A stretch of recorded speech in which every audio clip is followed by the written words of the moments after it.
자, 오늘 우리에게 주시는 하나님의 말씀은 열왕기상 19장 1절로 8절까지의 말씀입니다. 열왕기상 19장 1절로 8절까지의 말씀, 구약성경 549쪽입니다. 하나님 말씀 봉독합니다. 아합이 엘리야가 행한 모든 일과 그가 어떻게 모든 선지자를 칼로 죽였는지를 이세벨에게 말하니 이세벨이 사신을 엘리야에게 보내어 이르되 내가 내일 이맘때에는 반드시 내 생명을 저 사람들 중 한 사람의 생명과 같게 하리라. 그렇게 하지 아니하면 신들이 내게 벌 위에 벌을 내림이 마땅하니라 한지라. 그가 이 형편을 보고 일어나 자기의 생명을 위해 도망하여 유다에 속한 브엘세바에 이르러 자기의 사환을 그곳에 머물게 하고 자기 자신은 광야로 들어가 하룻길쯤 가서 한 로뎀나무 아래에 앉아서 자기가 죽기를 원하여 이르되 여호와여 넉넉하오니 지금 내 생명을 거두시옵소서. 나는 내 조상들보다 낫지 못하니이다 하고 로뎀나무 아래에 누워 자더니 천사가 그를 어루만지며 그에게 이르되 일어나서 먹으라 하는지라. 본즉 머릿맡에 숯불에 구운 떡과 한 병 물이 있더라. 이에 먹고 마시고 다시 누웠더니 여호와의 천사가 또다시 와서 어루만지며 이르되 일어나 먹으라. 내가 갈 길을 다 가지 못할까 하노라 하는지라. 이에 일어나 먹고 마시고 그 음식물의 힘을 의지하여 40주 40야를 가서 하나님의 산 호렙에 이르니라. 아멘. 자, 오늘 휴가 때문에 또 결석하신 분들이 많지만 우리 뒤에 앞에 옆에 보시면서 축복합니다 하고 한번 인사하겠습니다. 축복합니다. 자, 이번 주 한 주도 또 평안하고 건강한 한 주가 되시기를 간절히 축원합니다. 그래도 요즘에 아침 저녁에는 이제 시원하죠. 문 열고 자면 또 시원하고 얇은 이불이라도 덮어야 될 만큼 선선합니다. 이제 곧 여름도 가고 또 가을도 오고 또 겨울도 올 줄로 믿습니다. 자, 이 8월 한 달 동안에 말씀 나누는 주제가 회복을 위한 쉼이라고 하는 그런 이제 주제로 매 주일마다 지금 이야기를 8월 마지막 주일까지 이렇게 이야기를 나누려고 하고 있습니다. 첫째 주일에 지지난 주일에 내 인생의 엘림이라고 해서 출애굽 과정에서 엘림이라고 하는 곳에서 하나님의 그 은혜 쉼을 얻은 이스라엘 백성의 이야기를 나누었고, 지난 주일은 2부 예배 때는 우리 이종수 목사님이 오셔서 말씀해 주셨으나 이제 1부 예배 때는 요나서의 이야기를 통해서 물고기 뱃속에서 요나의 이야기를 함께 나누었습니다. 지난주에 2부 예배 참석하신 분들은 유튜브에 지난주 물고기 뱃속에서 영상이 올라가 있으니까 또 말씀을 또 함께 또 듣는 시간도 있으면 좋겠습니다. 자, 오늘 세 번째 시간으로는 열왕기상 19장의 엘리야 선지자의 이야기를 통해서 제목이 뭐냐면 나의 로뎀나무 이제 이야기를 이제 함께 나누려고 합니다. 자, 사람의 인생에는 참 이해하기 어려운 순간들이 있습니다. 무슨 얘기냐면 분명히 일이 잘 됐습니다. 소위 말해 승리했습니다. 모든 일이 순조롭게 잘 끝났습니다. 그 속에서 하나님의 은혜도 경험했습니다.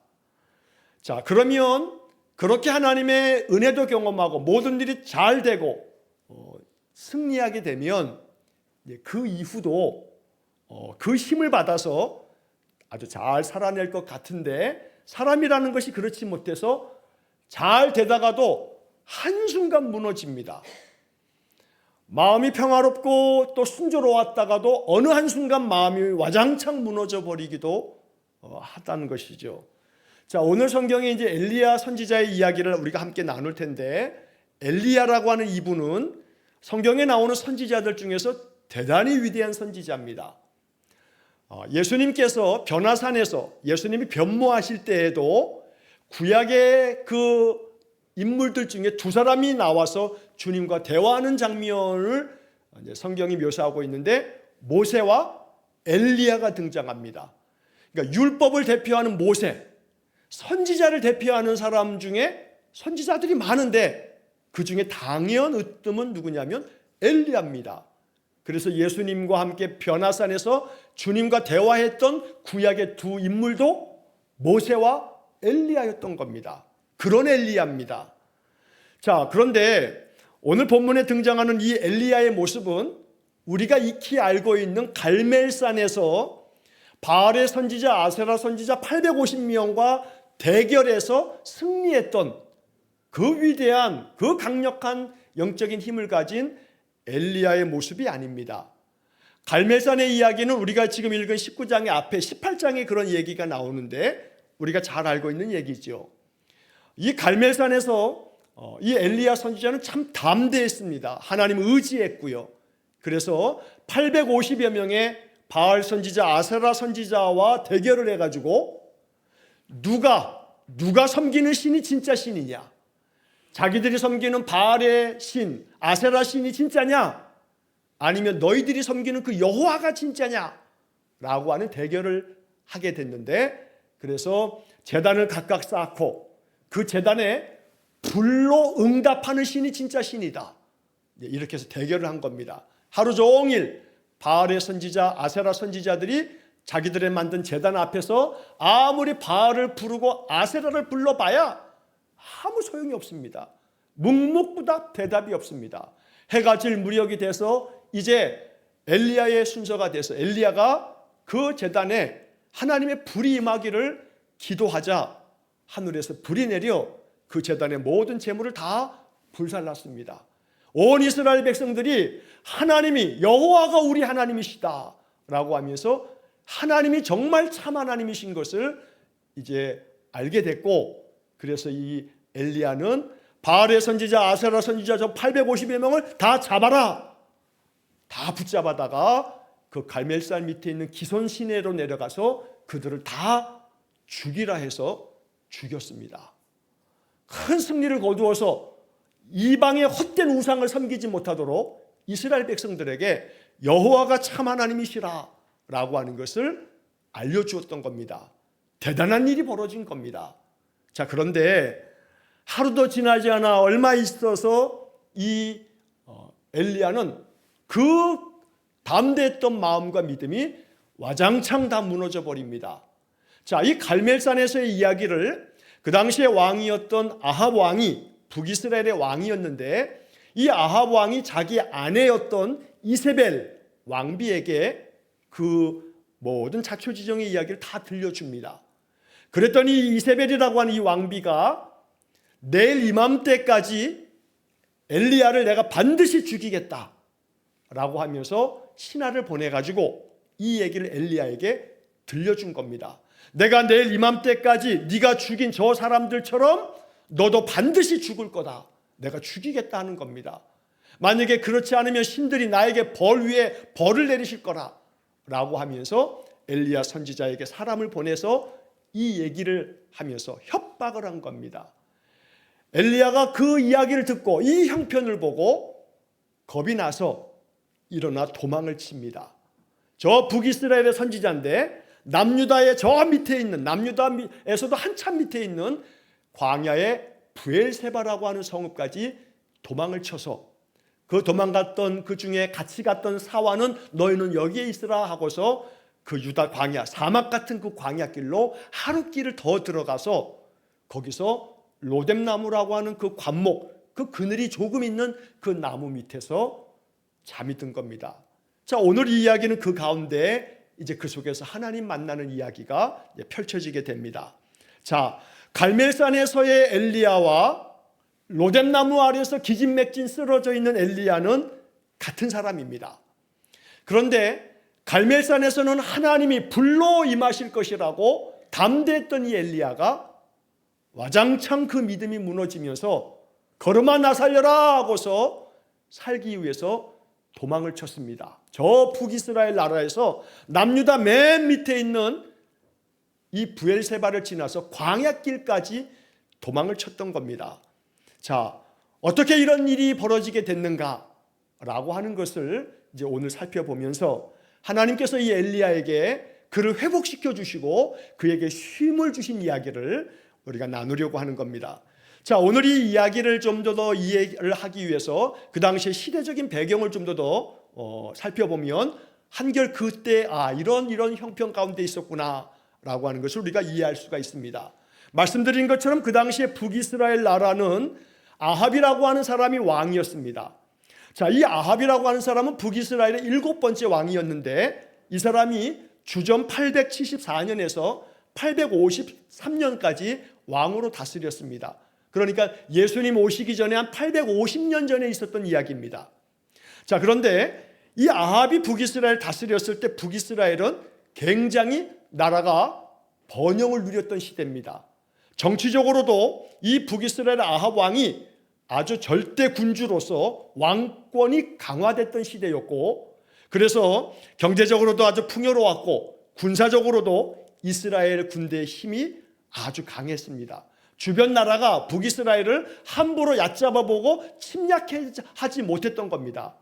자, 그런데 이렇게 정치적으로 군사적으로 또 국제적인 외교 관계에서도 북이스라엘이 만만치 않은 아주 강한 나라였는데, 문제는 나라가 강하다 보면 이 왕이 자기가 나라를 잘 다스려서 그런 줄 알고 제멋대로 하고 교만하고 오만해지기 쉽죠.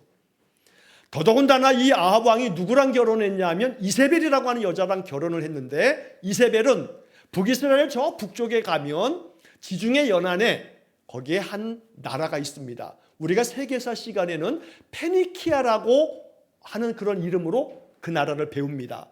자, 이 페니키아라고 하는 나라에는 두 개의 중요한 도시국가가 있는데 두로하고 시돈이라고 하는 도시국가가 있습니다.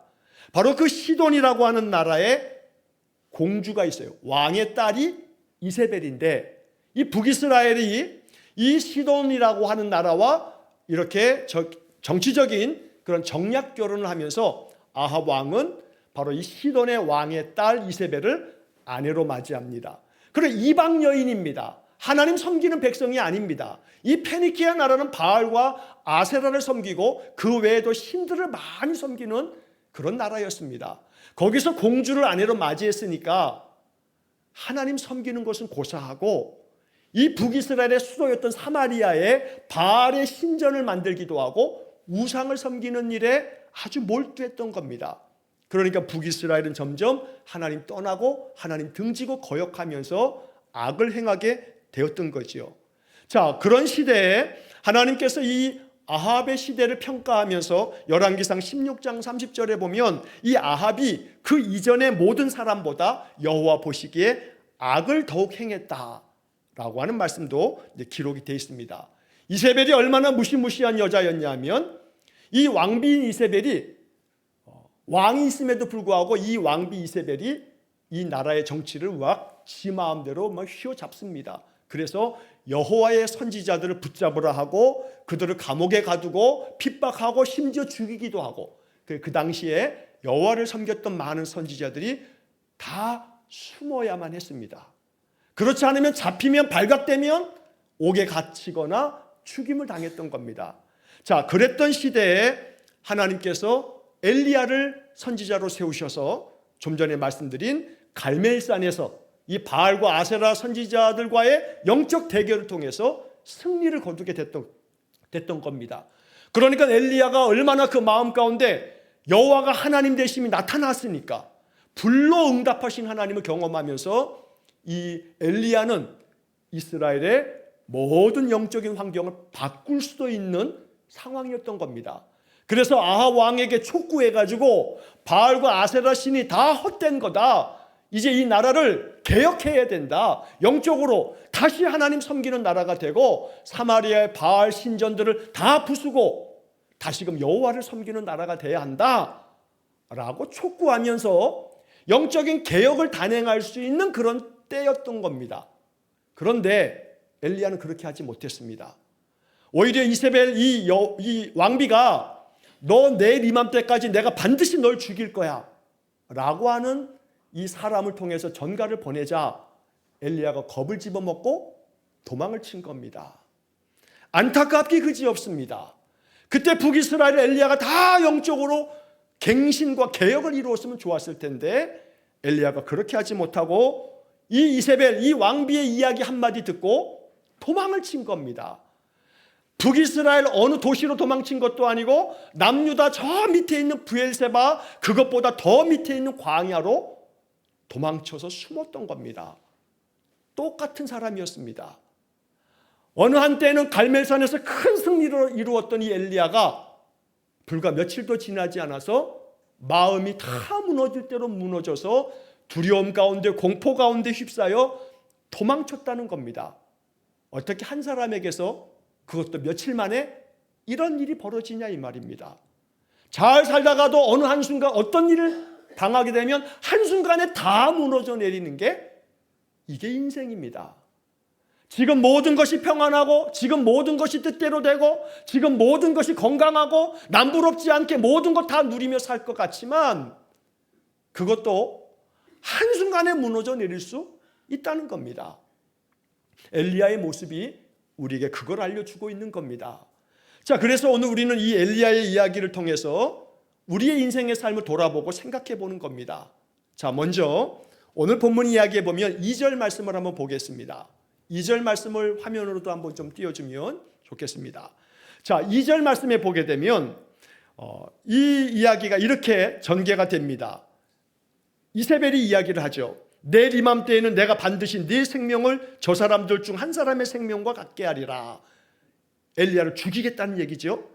자, 그런데 이제 그 다음 3절 말씀을 보시면 3절의 이야기 속에 그가 이 형편을 보고 일어나 자기의 생명을 위하여 어떻게 했습니까? 도망했습니다. 자, 그런데 여기 3절의 앞에 뭐라고 표현되었냐면 그가 이 형편을 보고 일어나 도망을 치는 겁니다. 뭘 봤습니까? 성경에 표현해 보니까 이 형편을 보고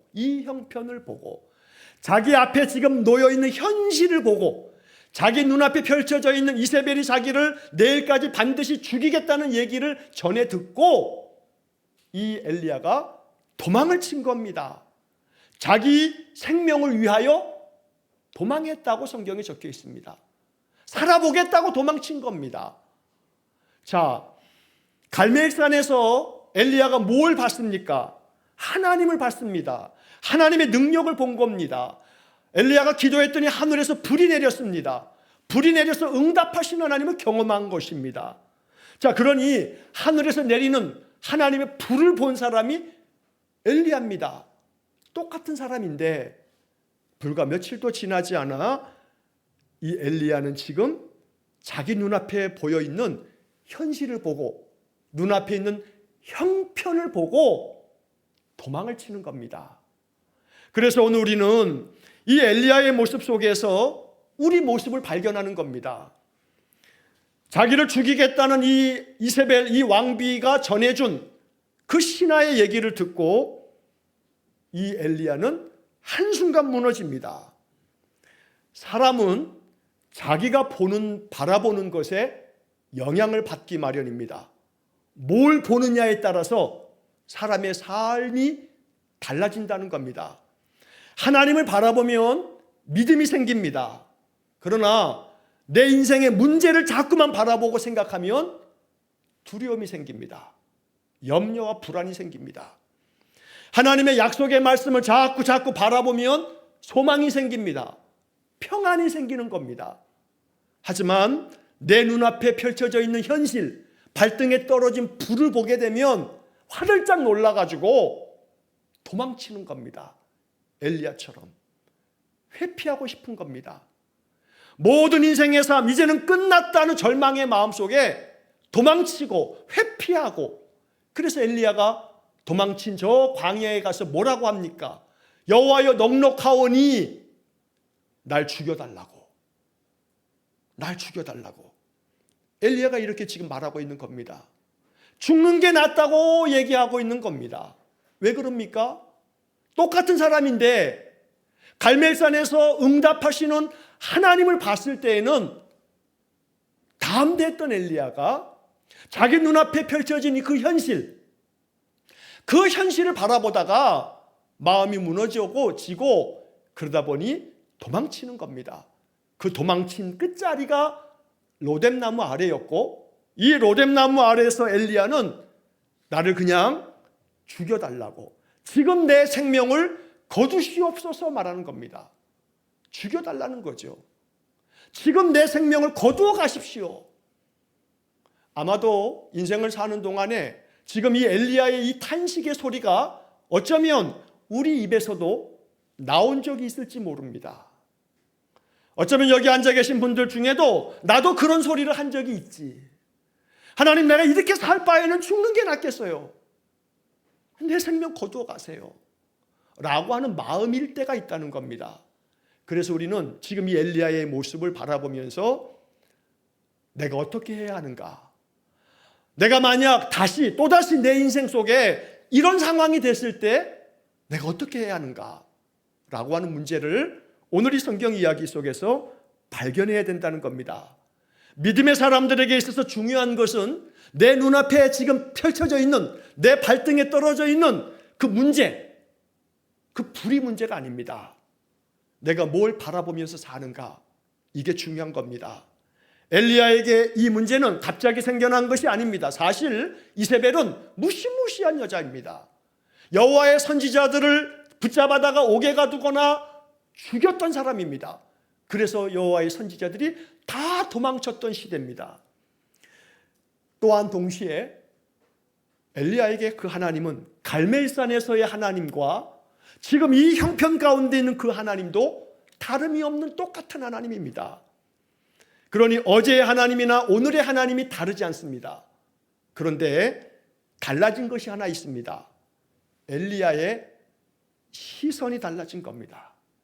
갈멜산에서는 하늘을 바라보면서 하나님 불로 응답해달라고 기도했던 엘리야인데, 지금 이세벨 왕비가 보낸 그 신하의 얘기를 전해 듣고 공포에 휩싸여서 무너져 내리는 엘리야의 모습을 보는 겁니다. 만약에 이세벨이 보낸 그 신하의 얘기를 듣고 내일 이맘때까지 반드시 내가 널 죽일 거야 라고 하는 얘기를 전해 들었을 때 엘리야가 갈멜산에서처럼 하늘을 바라보고 하나님, 이세벨이 이렇게 겁박하기 위해서 나에게 신하를 보냈습니다. 그러나 하나님, 이세벨이 아니라 아합도 하나님 앞에서는 아무것도 아닌 존재임을 알게 해 주십시오 라고 갈멜산에서처럼 기도했다면 엘리야는 도망치지 않았을 겁니다. 오히려 하나님께서 개입하셨을 겁니다. 그러나 그렇지 못했던 겁니다. 그래서 오늘 우리는 이 이야기를 통해서 우리 자신을 돌아보는 겁니다. 조심해야 합니다.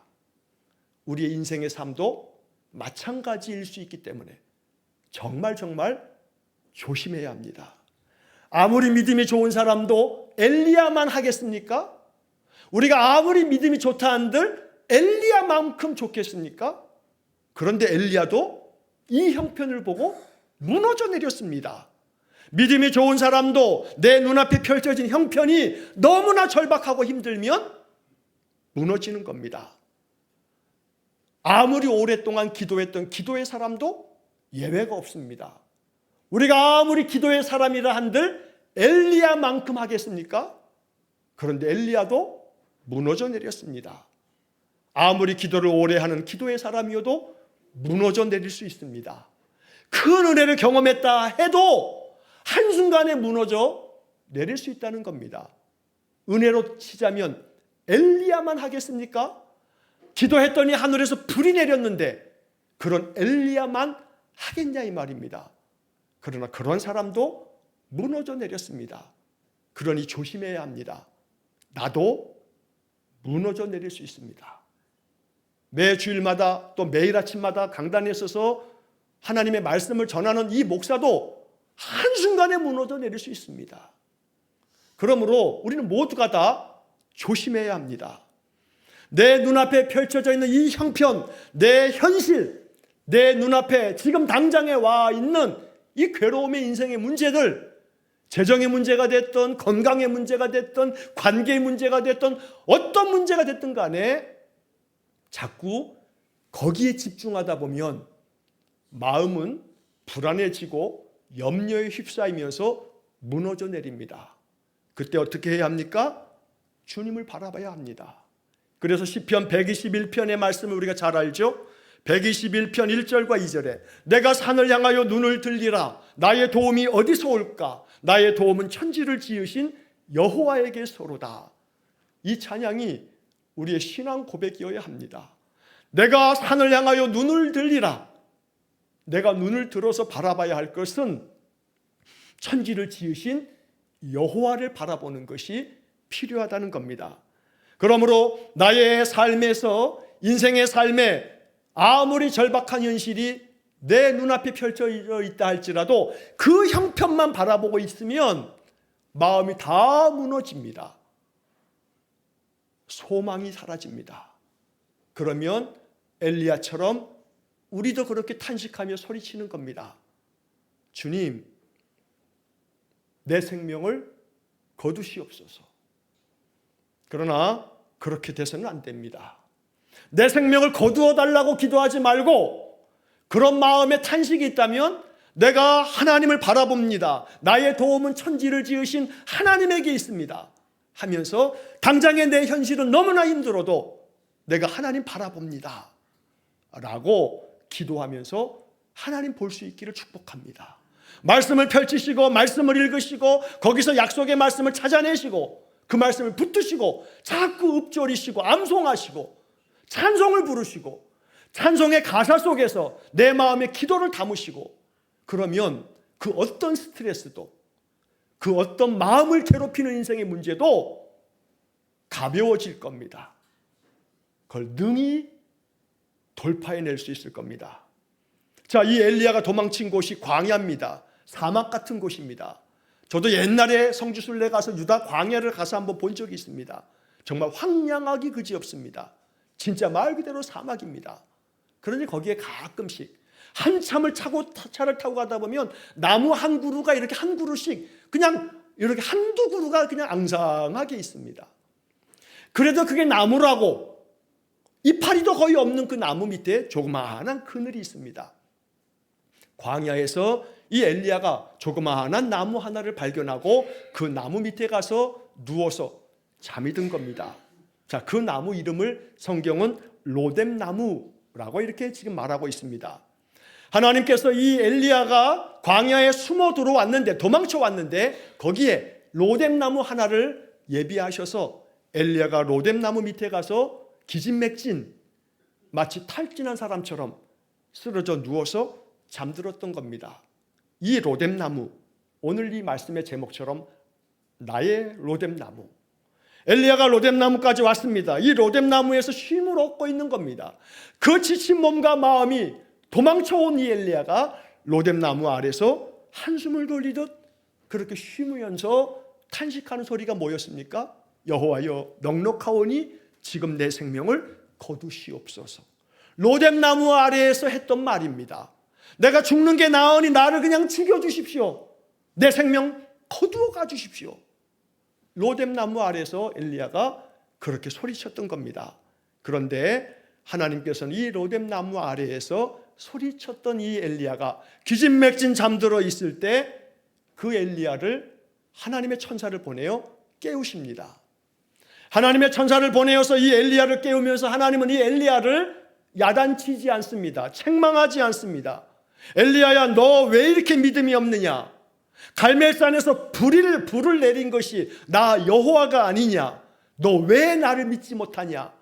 라고 하면서 엘리야를 야단치지 않습니다. 책망하지 않습니다. 그 대신에 천사를 보내어 오늘 개역개정 성경의 번역이 참 좋습니다. 엘리야를 어루만져 주십니다. 엘리야를 어루만져 주시면서 그에게 일어나서 먹어라 하고 구운 떡과 물 한 병을 가져다가 그에게 먹을 것을 제공해 주는 겁니다.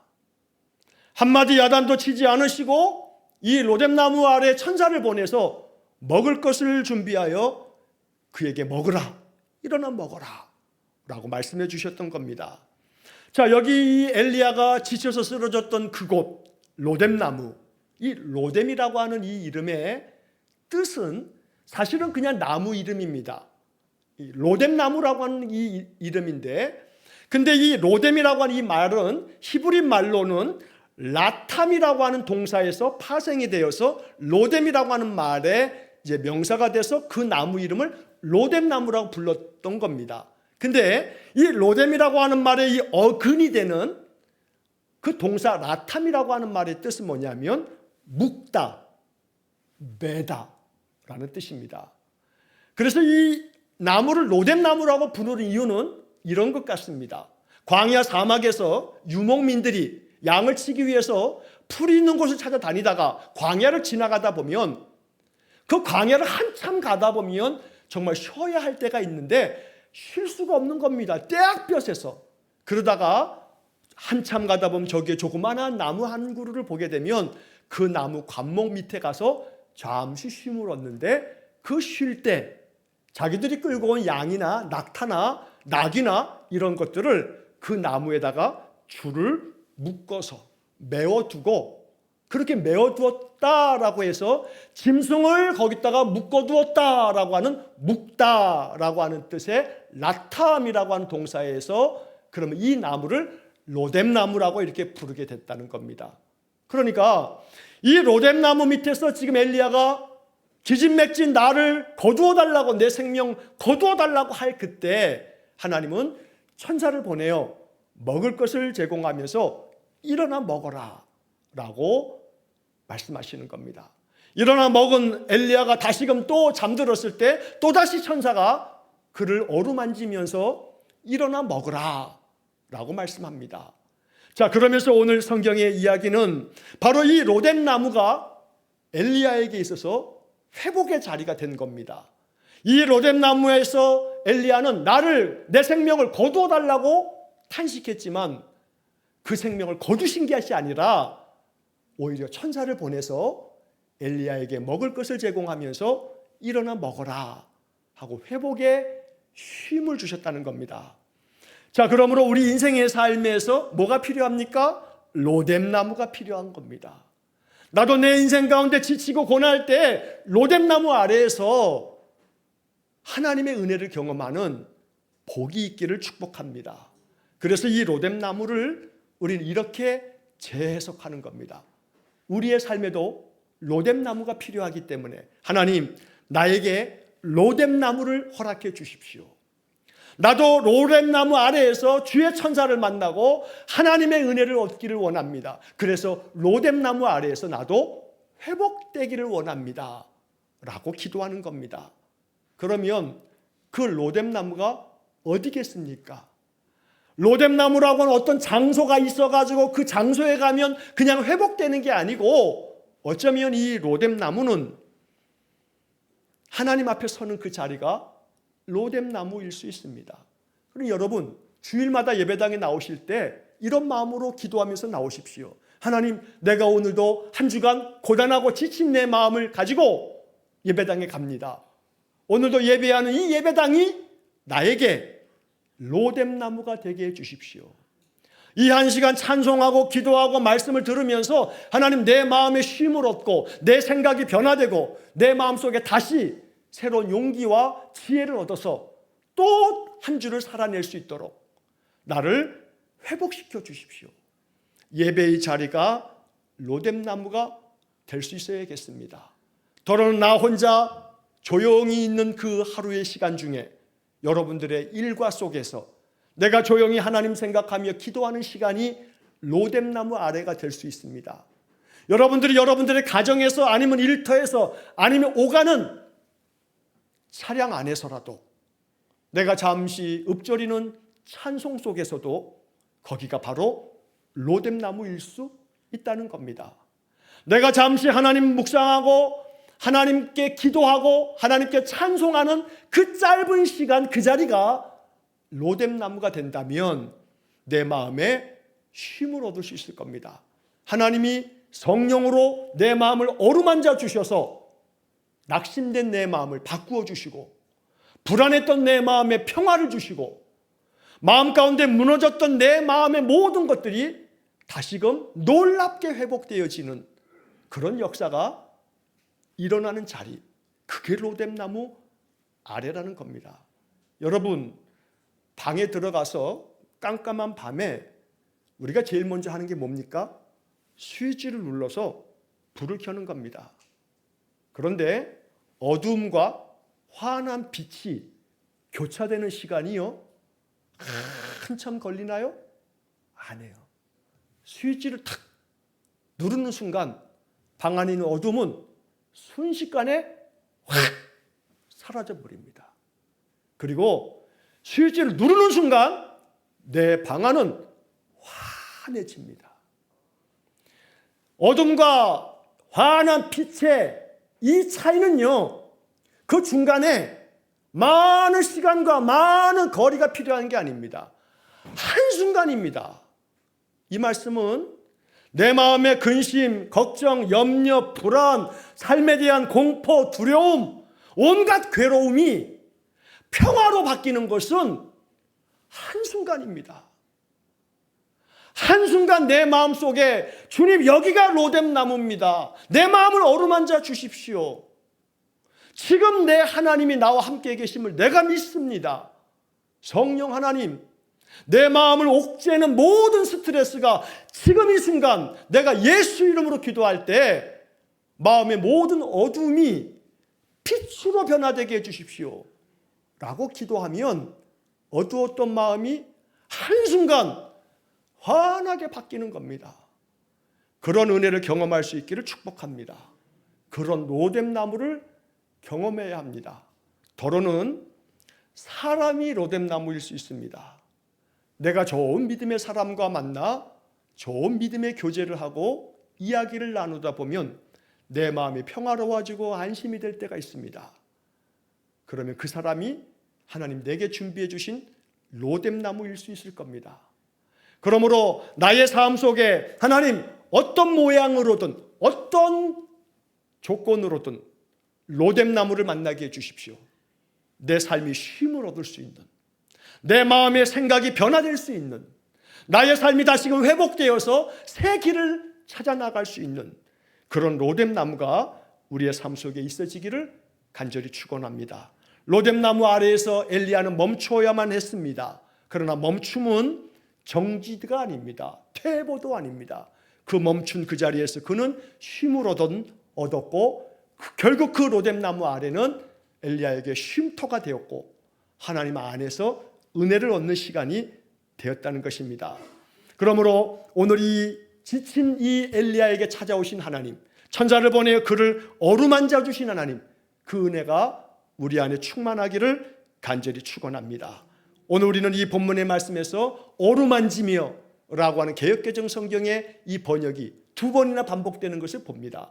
천사가 두 번이나 엘리야를 어루만지면서 일어나라, 일어나서 먹어라 라고 말씀합니다. 오늘 이 말씀은 정말 아름답고 따뜻한 장면입니다. 지쳐있는 기진맥진한 엘리야를 깨우셔서 그에게 먹을 것을 공급하시면서 어루만져 주신 하나님, 상처 입은 내 마음을 그렇게 어루만져 주시고 지친 내 몸과 영혼을 어루만져 주시기를 간절히 축원합니다. 그러므로 천사가 와서 엘리야에게 들려주었던 두 번째 이야기 속에 정말 복음이 있습니다. 본문의 말씀을 보시면 일어나서 먹어라, 내가 갈 길을 다 가지 못할까 하노라. 7절에서 말씀합니다. 이 이야기가 우리에게 주는 중요한 메시지가 있습니다. 로뎀나무는 엘리야의 목적지가 아닙니다. 로뎀나무는 엘리야에게서 쉼을 제공해주고 회복을 제공해 준 곳이지만 여기가 좋사오니 하고 로뎀나무에서 정착하는 게 아닙니다. 천사는 엘리야에게 분명히 말합니다. 일어나서 먹어라. 그리고 하는 말씀이 네가 갈 길을 다 가지 못할까 하노라. 무슨 얘기입니까? 갈 길을 가야지. 아직 갈 길이 있잖아. 갈 길이 남았는데 여기서 무너져 내리면 되겠니? 갈 길을 다 가지 못할까 염려된다. 그러니 일어나 먹어라. 결국 로뎀나무 아래에서 엘리야가 들었던 복음의 말씀은 갈 길을 다 가야 하지 않겠냐? 그러니 일어나서 먹고 회복되어라 하고 말씀하는 겁니다. 우리 인생길도 마찬가지입니다. 갈 길이 남았습니다. 하나님, 넉넉하오니 내 생명을 거두어 주옵소서 하지 말아야 합니다. 아직도 갈 길이 남았습니다. 인생 100세 시대라고 하지 않습니까? 그럼 아직도 어떤 이에게는 10년, 어떤 이에게는 20년, 어떤 이에게는 30년, 어떤 이에게는 40년, 50년이 남아 있습니다. 그러니까 세상 사람들이 그렇게 얘기하는 100세 시대, 믿음의 사람은 그 이상을 살지도 모릅니다. 하나님이 부르시는 날은 우리가 알 수 없지만 중요한 것은 내 인생 아직도 갈 길이 남았다는 겁니다. 그러므로 갈 길을 다 가지 못할까 하노라. 그러니 일어나 먹어라 하고 말씀하는 겁니다. 우리 인생의 삶 아직도 갈 길이 남았습니다. 갈 길을 다 갈 때까지 하나님이 공급하시는 양식을 먹고 일어나 힘을 얻어서 인생길 잘 걸어가실 수 있기를 축복합니다. 사람이 떡으로만 사는 것이 아니고 하나님의 입에서 나오는 말씀으로 산다고 주님이 알려주셨습니다. 그러므로 로뎀나무 아래에서 하나님이 보낸 천사를 통해서 떡과 물을 마셨던 엘리야처럼 우리는 로뎀나무가 되는 나의 삶의 자리에서 하나님의 은혜를 경험하면서 하나님 주시는 생명의 양식, 약속의 말씀을 먹으면서 힘을 얻어서 우리의 남은 인생 가야 할 길을 잘 가는 귀한 성도가 되시기를 축복합니다. 이렇게 힘을 얻은 엘리야가 하나님이 공급해 주시는 이것을 먹고 40주 40야 40일 동안 밤낮으로 가서 어디에 당도하냐면 하나님의 산 호렙에 당도합니다. 그게 8절의 마지막 구절입니다. 호렙산, 출애굽기에서 하나님이 모세를 만났던 산, 모세에게 사명을 주셨던 산, 이스라엘 백성들을 출애굽하라고 모세에게 사명을 주신 산, 하나님은 엘리야를 호렙산까지 가도록 이끄셨다는 겁니다. 그러므로 우리가 가야 할 길, 그 끝자락에는 마치 호렙산에서 하나님을 만나 사명받은 모세처럼 엘리야도 그렇게 호렙산에 이르러 사명을 다시금 받아서 그는 북이스라엘로 돌아가 선지자의 사명을 감당했던 겁니다. 우리의 삶에 갈 길을 잘 갈 수 있도록 언제나 로뎀나무 아래에서 회복의 힘을 얻으시고 하나님의 어루만짐과 하나님 공급하시는 생명의 양식으로 날마다 새 힘을 얻는 귀하고 복된 삶이 되시기를 간절히 축원합니다. 나의 로뎀나무, 나의 로뎀나무, 이 말씀 생각하면서 언제나 예배의 자리가, 여러분들의 일상의 삶의 자리가 로뎀나무 아래가 되시기를 주의 이름으로 간절히 축원합니다. 기도하겠습니다. 자비로우신 아버지 하나님, 잘 되다가도 모든 일이 순조로워도 모든 것이 다 성공한 것 같고 그래서 모든 것을 다 소유하고 다 누리는 것 같아도 한순간 무너져 내리는 것이 연약한 인생이기에 엘리야처럼 무너져 내릴 때에 그를 책망하지 않으시고 그의 믿음 없음을 야단치지 않으시고 오히려 천사를 보내어 그를 어루만져 주시고 먹을 것을 제공하면서 힘을 얻게 하셔서 로뎀나무에서 회복을 주신 하나님, 우리의 인생 가운데에도 로뎀나무를 예비하셔서 로뎀나무 아래에서 하나님의 은혜를 경험하여 내 눈앞에 펼쳐져 있는 현실 때문에 마음이 무너져 내리지 않고 오히려 하나님 바라보고 회복된 마음으로 우리가 가야 할 인생길 힘차게 걸어나가는 귀한 성도들 되게 해 주옵소서. 나의 로뎀나무 아래에서 하나님의 쉼의 은혜를 얻는, 회복의 은혜를 얻는 귀한 성도들 되게 해 주옵소서. 예수님 이름으로 기도하옵나이다. 아멘. 우리 구주 예수 그리스도의 은혜와 하나님 아버지의 극진하신 사랑과 성령의 교통하심이 날마다 인생의 형편은 우리의 마음을 다 무너뜨리지만 여호와 하나님을 바라면서 하나님의 어루만져 주심이 있는 로뎀나무 아래에서 다시금 회복되어 우리 가야 할 인생길 충만한 힘으로 인생길 걸어나가기를 소원하며 기도하는 머리 숙인 귀한 성도들 위해와 저들 가정과 온 가족들 위해 우리 성도들의 산업 위해와 주의 몸된 교회와 이 나라 이 민족 위에 우리가 파송한 이정수 목사님과 그 가족들과 그의 사역 위에 세상 열방 위에 영원토록 함께 하시길 축원하옵나이다. 아멘.